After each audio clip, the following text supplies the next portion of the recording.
Hello friends, ఈరోజు మన recipe వచ్చేసి బెండకాయ పులుసు. ఇప్పుడు చింతపండుని నానపెట్టుకుందాం.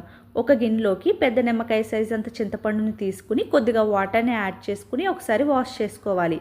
ఇప్పుడు చింతపండు మునిగేలా వాటర్ని యాడ్ చేసుకుని ఒక 10 నిమిషాలు నానపెట్టుకోవాలి.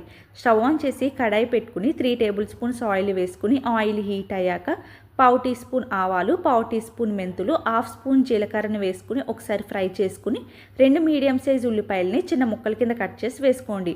ఒక పచ్చిమిర్చిని ముక్కల కింద కట్ చేసి వేసుకోండి. కొద్దిగా కరివేపాకుని వేసుకుని ఆనియన్ లైట్గా గోల్డెన్ బ్రౌన్ కలర్ వచ్చేంత వరకు ఫ్రై చేసుకోవాలి.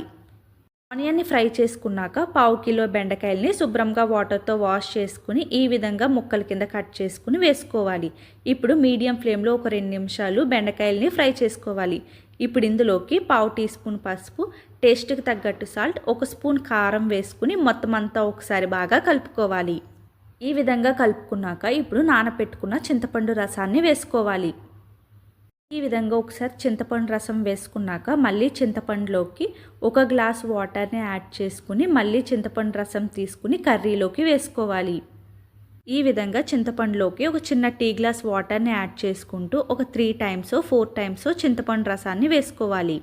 ఇప్పుడు గరిటతో మొత్తం అంతా ఒకసారి బాగా కలుపుకుని చింతపండు కొంచెం థిక్ కన్సిస్టెన్సీలో అనిపిస్తే ఒక 100 ml వరకు వాటర్ని యాడ్ చేసుకోండి.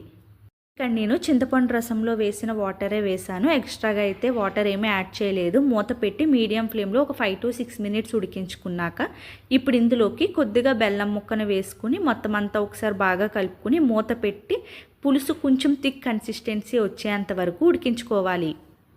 ఈ విధంగా కొంచెం దగ్గరికి అయ్యేంత వరకు ఉడికించుకున్నాక కొద్దిగా కొత్తిమీరను వేసుకుని మొత్తం అంతా ఒకసారి బాగా కలుపుకుని స్టవ్ ఆఫ్ చేసుకోండి. Thanks for watching.